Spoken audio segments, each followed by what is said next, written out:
삶이 말이죠. 목표를 정하고 나면 삶의 방식이 달라지게 되어 있습니다.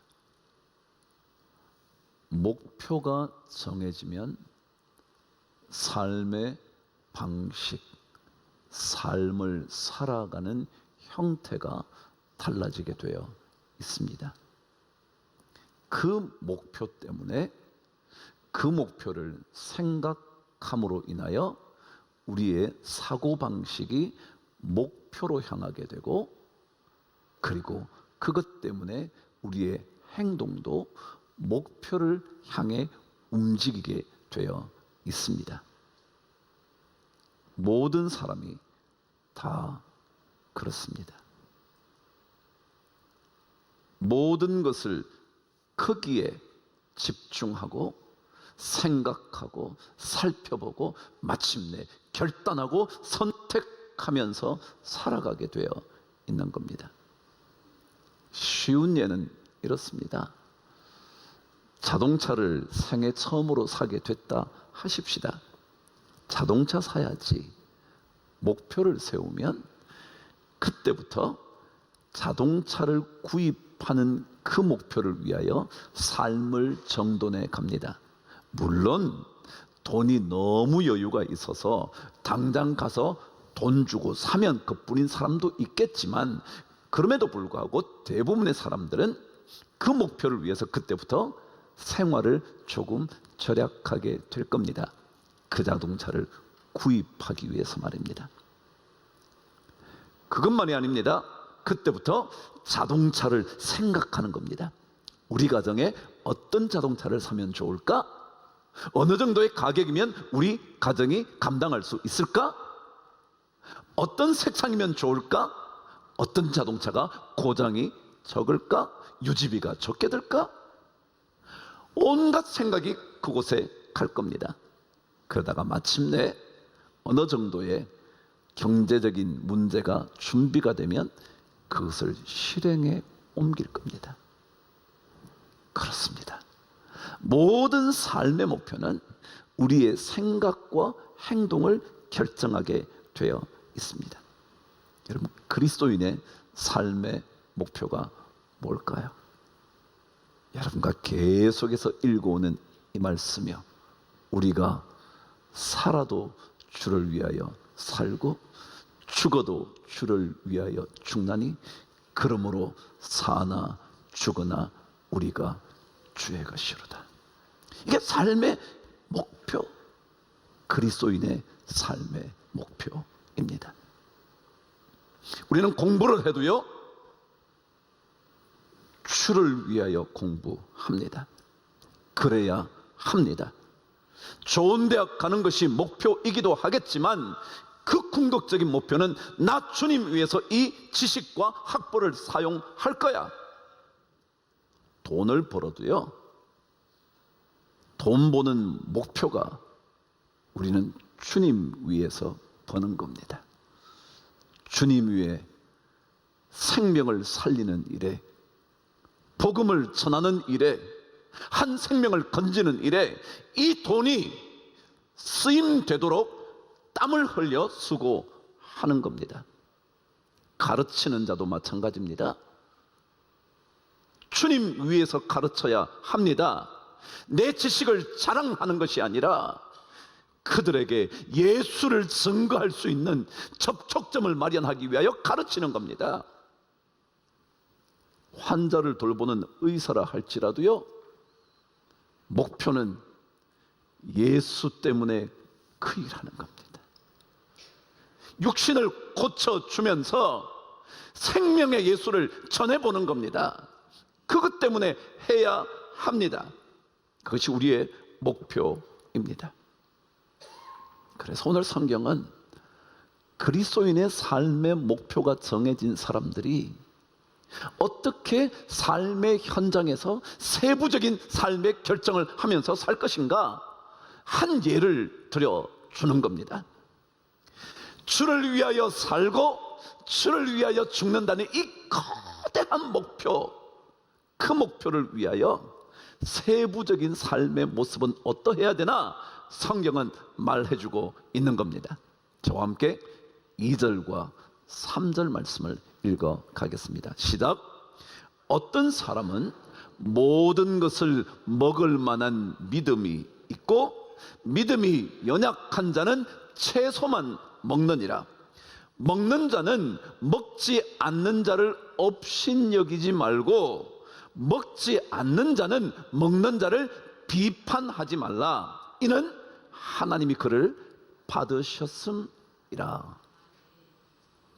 이 말씀의 배경은 이렇습니다.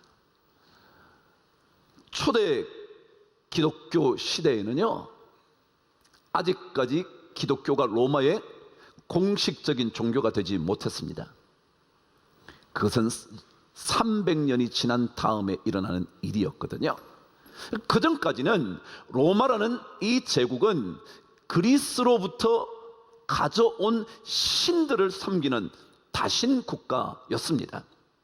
그러니까 여러분이 알고 계시는 제우스, 최고의 신을 섬기는, 혹은 여러 신들이 있잖아요.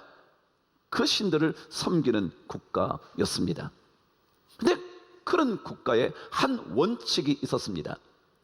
모든 고기류, 육류는 반드시 신에게 제물로 바친 다음에라야 시장에 나와 사람들에게 판매가 되는 겁니다. 도축을 하고 나면 그 도축된 고기를, 동물을 먼저 신에게 바치는 제사를 드리는 겁니다. 그리고는 그것이 시중에 나와 판매되어 사람이 먹게 되어 있었습니다. 그러니까 예수를 믿게 된 사람들 중에 이런 생각을 하게 된 사람이 있었던 겁니다. 저 고기 우상에게 바쳐진 고기인데 먹으면 안 되지 라고 생각하면서 채소만 먹고 살았던 사람들이 생기기 시작한 겁니다. 참 좋은 생각 아닙니까? 참 좋은 그리스도인 아닙니까?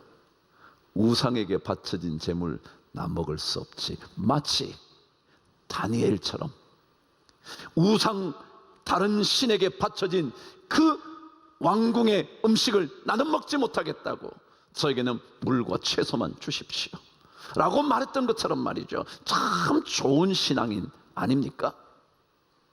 그런데 또 한편의 사람들이 있었습니다. 그들이 누구냐 하면, 야, 세상에 우상이 어디 있어? 신은 단 한 분뿐이지. 누구요? 하나님이요. 그건 우상이라고 그러지만 그거는 신이 아니야.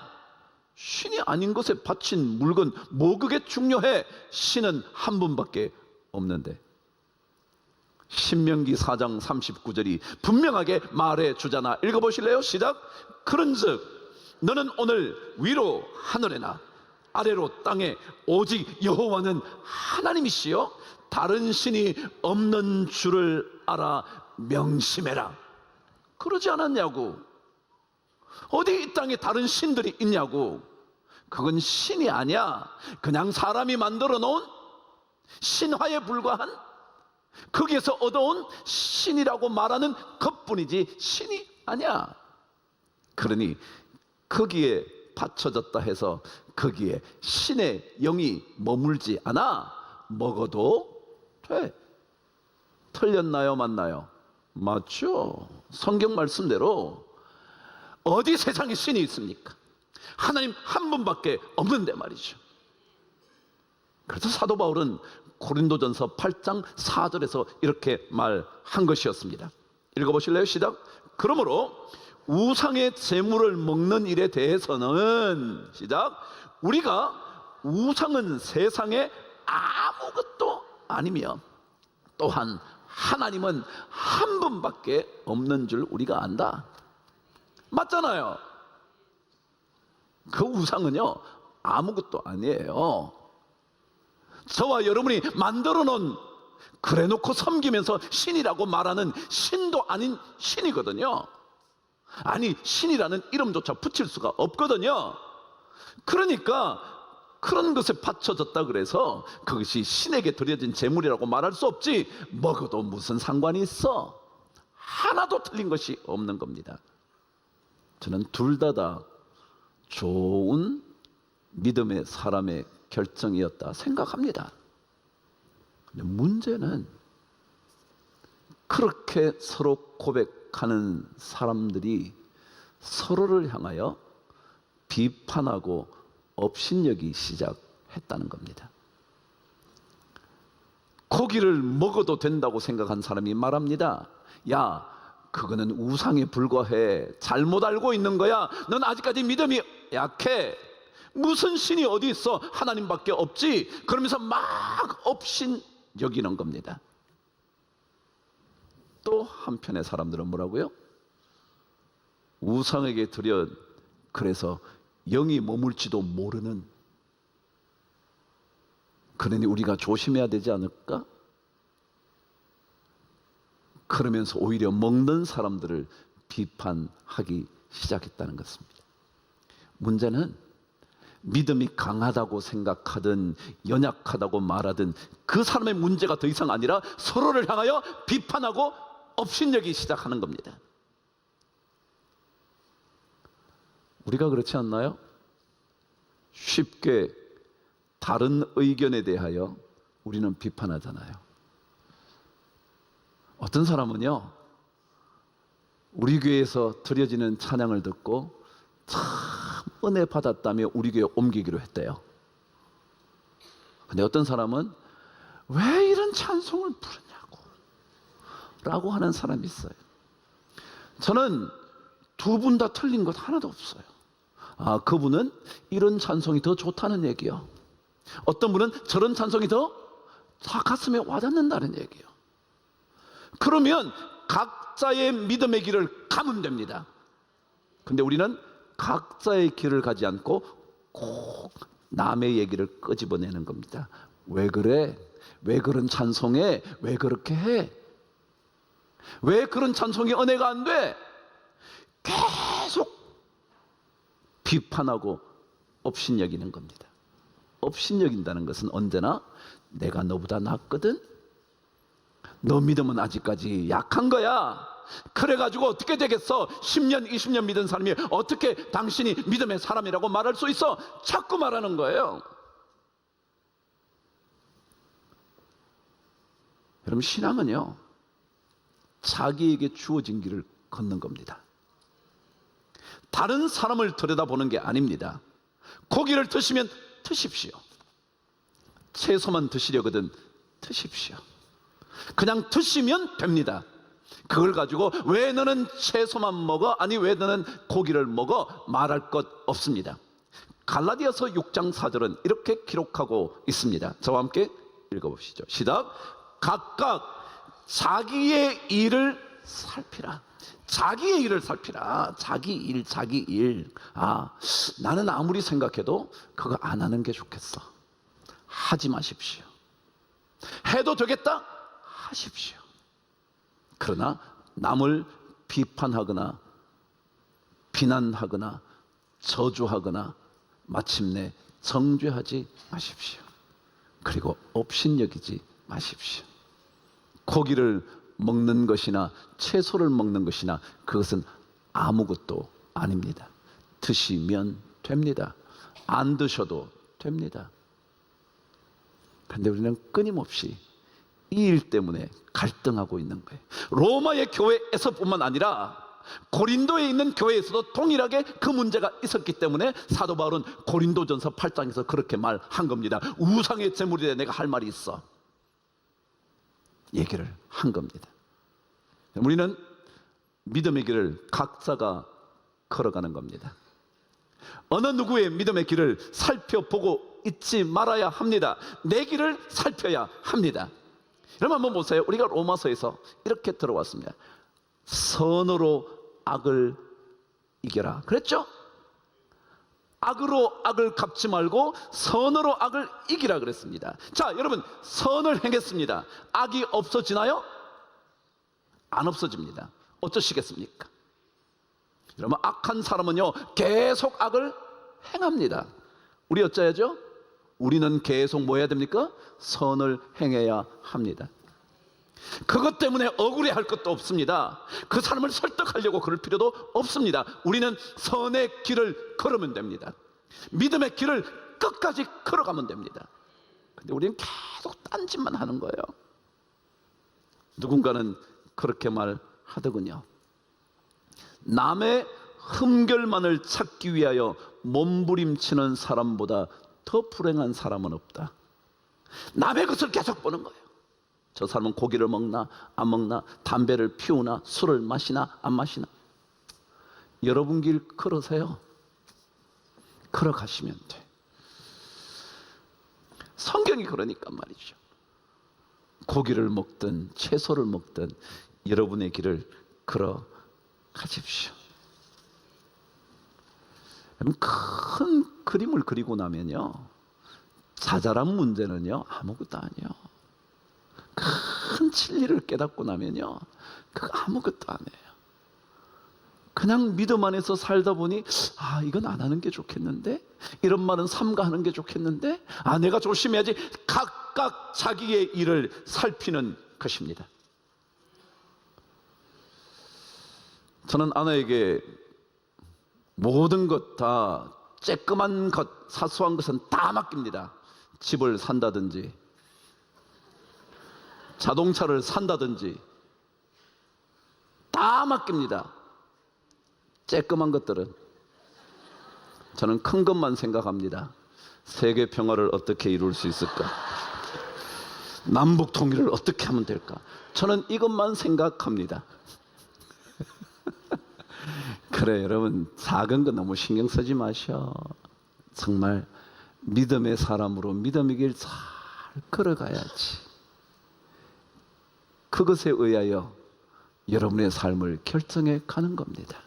더더욱이 거대한 주제, 우리가 살아도 주를 위하여 살고 죽어도 주를 위하여 죽나니, 그러므로 사나 죽으나 우리가 옛날부터 다 주의 것이로다.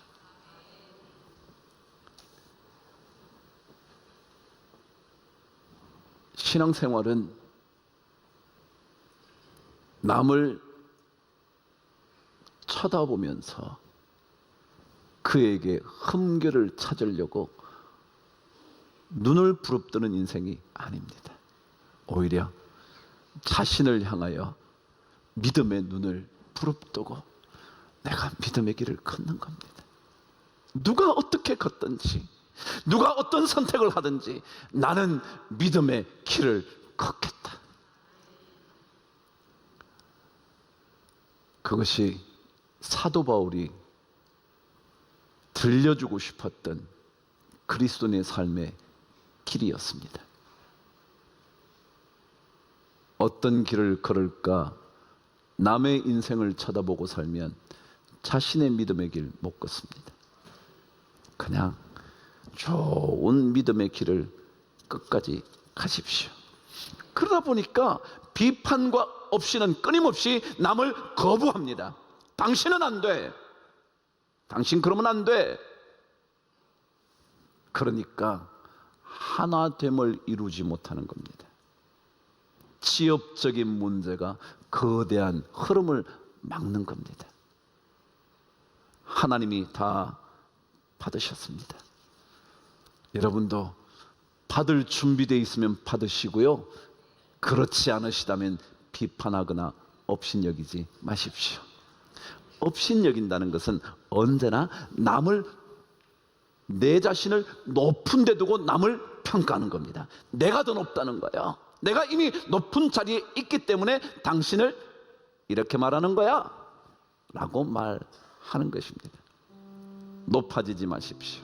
주님은 십자가의 낮은 길로 찾아오셨거든요. 그것 하나 둘씩 일구어 가면 우리는 마침내 하나님의 사람, 주를 위하여 살아가는 인생이 될 줄 믿습니다.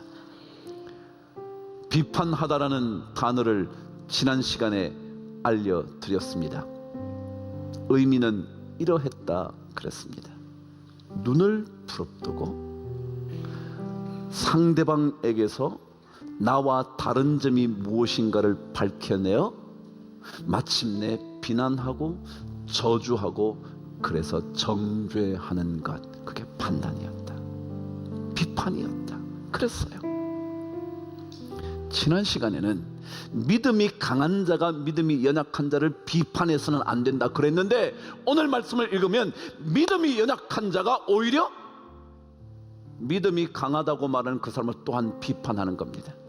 말하자면 우리 모두는 비판에 익숙한 겁니다. 내가 좀 잘났던 못났기 때문에 또 비판하는 겁니다. 잘나서 비판하는 겁니다. 이것을 거치고 그냥 주어진 믿음의 길을 잘 가시죠. 그러면 살아도 죽어도 주를 위해 살아가는 그리스도인의 삶의 목표가 조금씩 나를 통하여, 우리 교회를 통하여 이루어지게 될 줄 믿습니다. 그 복 우리 성도님들 꼭 받아 누리시게 되기를 주의 이름으로 축복합니다.